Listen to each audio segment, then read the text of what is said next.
messaged me through Muscle Mayhem and asked if I did his diet. And I was like, oh no. And I think because Dante Trudell, BC training, I think was helping him. And I think he must have got us confused. And I said, no, I didn't do his diet. I know Dante was training him. I said, but I do diets, And he said, oh, would you help me prep for the junior nationals and then help me and my girlfriend? She was going to prep for the USAs, and that was Ann Sheehan.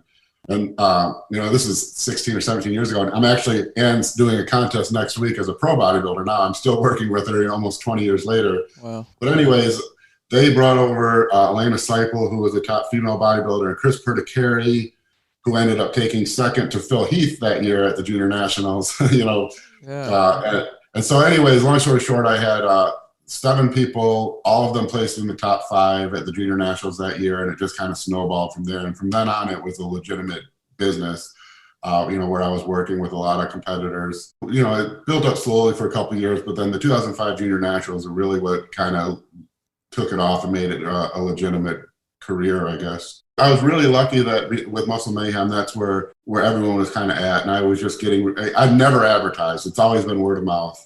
And that's really been my business model where, you see a lot of guys trying to get, 200,000 Instagram followers or something like that. And that's great.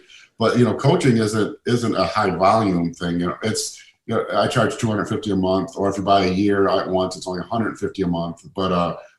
But for $250 a month, I don't need 200,000 people. I can't coach 200,000 people. Right. Even 100 people, it would be $25,000 a month.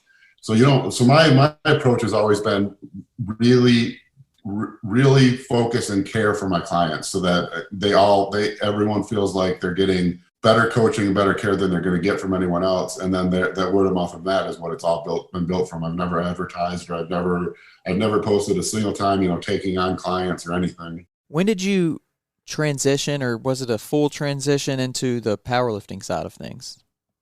It really wasn't. I was just, the way it started actually was I just liked lifting heavy. I didn't know, I'd always trained in smaller gyms. I never trained with a power lifter. And so I didn't know really, I knew what